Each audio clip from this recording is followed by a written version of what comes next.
Hello, donc là on va faire des petites révisions sur la géométrie dans l'espace, pour ceux qui préparent le bac. Donc on va faire un exercice type bac, tout simplement. Et on le corrige, c'est parti. Et donc on se lance dans un exercice. On nous dit l'espace est muni d'un repère orthonormé ou IJK. On considère les points A de coordonnées 1, 2, 0, B de coordonnées -4, 1, 2 et C de coordonnées 1, 3, -1. On nous demande de déterminer une équation cartésienne du plan P passant par A et perpendiculaire à la droite BC. Bon, on va voir comment il faut faire, mais rappelez-vous que pour déterminer l'équation cartésienne d'un plan, il vous faut un vecteur normal du plan et un point du plan. D'accord? Et du coup, le mieux, c'est que je vous fasse un petit schéma de situation. Et du coup, bon, un point du plan, j'ai le point A, vous comprenez bien. Et du coup, un vecteur normal au plan, comme ma droite ici, elle est perpendiculaire au plan, je sais que le vecteur BC, ou CB, je m'en fous, peu importe. Ce vecteur-là, lui, il sera normal au plan. Et donc j'ai un vecteur normal au plan, et donc je vais pouvoir déterminer une équation cartésienne. Donc, on va dire que le vecteur BC, il est normal au plan P, donc une équation cartésienne du plan P, ce sera 5x plus 2y moins 3z plus d égale 0, d'accord? Classique, Vous mettez les coordonnées du vecteur normal que vous allez multiplier par x, y et z. Et vous avez un plus d. Et ensuite, pour déterminer le petit d, il faut prendre un point du plan. Simplement, on connaît le point A. Et donc là, ce que je peux dire, c'est que le point A de coordonnées 1, 2, 0, il appartient à P. Donc, comme il appartient à P, il répond à cette équation cartésienne. Donc, j'aurai 5xa plus 2y1 moins 3za plus d égale 0. Et qu'est-ce que ça va donner? Mon xa est vaut 1, donc ça me fait ça fois 1, plus 2 fois 2, moins 3 fois 0, plus d égale 0. Autrement dit, ça va me faire 5 plus 4 plus d égale 0, donc d égale moins 9. Donc, finalement, une équation cartésienne de P, je reprends ça et je remplace D par sa valeur, c'est-à-dire par moins 9. Donc j'aurai 5x plus 2y moins 3z moins 9 égale 0. Et voici une équation cartésienne de mon plan P. Ensuite, question 2, on donne, à l'aide de la représentation paramétrique de la droite BC, déterminer les coordonnées du projeté orthogonal H de A sur la droite BC. Ça va être assez simple. Et donc, moi, je veux les coordonnées de H. Mais H, on me dit que c'est le projeté orthogonal de A sur la droite BC. Si j'arrive orthogonalement, là, que j'ai l'angle droit, c'est-à-dire que H, c'est simple. Ce sera le point d'intersection entre la droite BC et mon plan P. D'accord? Mon plan P qui est ici. D'accord? Donc, déjà, ça c'est bien, c'est que j'ai pu identifier quel était le point H. Donc moi d'abord, je vais utiliser l'équation cartésienne aussi du plan P et la représentation paramétrique de la droite BC. Et donc, il faut que je donne une représentation paramétrique de la droite BC. C'est ce que je vais faire. Donc, ce que je vais dire, c'est que le vecteur BC est directeur de la droite BC, qui, elle, passe par le point C. Donc, vous savez que pour déterminer une représentation paramétrique d'une droite, il vous faut un point de la droite et un vecteur directeur de la droite. Et donc, classiquement, ce que vous allez faire, c'est que vous allez mettre x, y, z égale quelque chose plus quelque chose fois t, plus quelque chose fois t, plus quelque chose fois t avec t appartenant à R. D'accord? Ce que je mets là, c'est les coordonnées d'un point de la droite, et j'ai quoi? J'ai les coordonnées du point C. D'accord? Je les connais, j'aurais pu prendre celle du point B, ça n'a aucune importance. Moi, je vais prendre celle du point C. Ok? Et ce que je mets devant le T, d'accord, ce n'est rien d'autre que les coordonnées du vecteur directeur de ma droite. D'accord? D'un des vecteurs directeurs de la droite, parce qu'on sait qu'il y en a une infinité. Donc là, je vais mettre 5t, du coup, ce sera toujours plus 2t, et là, ce sera moins 3t. Voilà. C'est cool.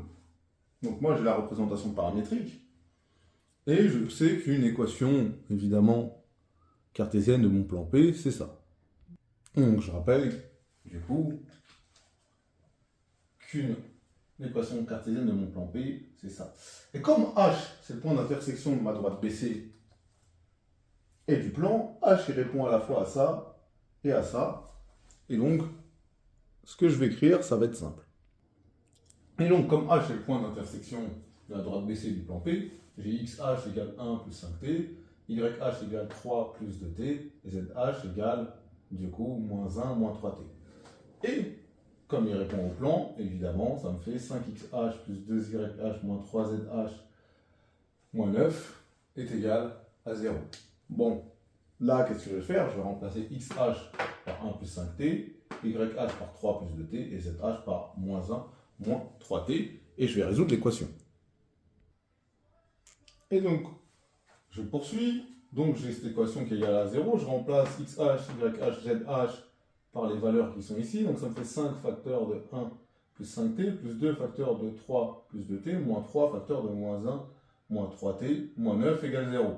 Donc, quand on développe, ça me fait 5 plus 25t, plus 6, plus 4t, plus 3, plus 9t, moins 9 égale 0. Ce qui me fait, évidemment, 38t plus 5 égale 0. Ça me fait t égale moins 5 sur 38.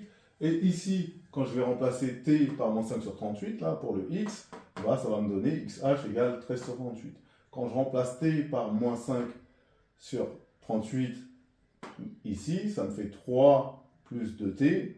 En remplaçant t par moins 5 sur 38, ça me fait 104 sur 38. Et pour z, bah, évidemment, ça me fait moins 23 sur 38. Donc les coordonnées du point H, elles sont simplement ici. Je peux mettre H, donc 13 sur 38, 104 sur 38, moins 23 sur 38. Et voilà, j'ai trouvé les coordonnées du point d'intersection. Et donc du projeté orthogonal de A sur la droite BC. Ensuite, on me demande la distance du point A à la droite BC. Et bien, en fait, c'est la distance AH qu'il va falloir que je calcule. Donc la distance AH ou la distance HA, c'est la même chose. Et ce qu'il faut que je me rappelle, d'accord, simplement, c'est que la distance HA, c'est égal à la norme, évidemment, du vecteur HA, qui sera égal à la racine carrée du x de HA au carré, plus le y du vecteur HA au carré, plus le z du vecteur HA que je vais mettre au carré. Bah, une fois que j'ai compris ça, j'ai tout de suite compris qu'il faut que je calcule les coordonnées du vecteur HA. Mais ça, c'est simple. Et du coup, on va le faire. Et du coup, je vais faire 1 moins 13 sur 38. Bon, a priori, ça fait 25 sur 38. Si je sais encore compter, je pense que je sais encore compter, mais je peux me tromper. Hein. Je ne suis pas infaillible, encore une fois. Ensuite, je vais faire 2 moins 104 sur 38. Encore une fois, si je sais encore à calculer, ça doit me faire moins 28 sur 38. Évidemment, je pourrais simplifier, mais je n'ai pas envie de le faire. Je vais gagner du temps. Et ensuite, le dernier, je vais faire 0 moins 23 sur 38. Et bien, ça me fera 23 sur 38. D'accord? Et du coup, ici, il faut simplement que je prenne la racine carrée du coup de 25 sur 38, le tout au carré, plus moins 28 sur 38, le tout au carré, plus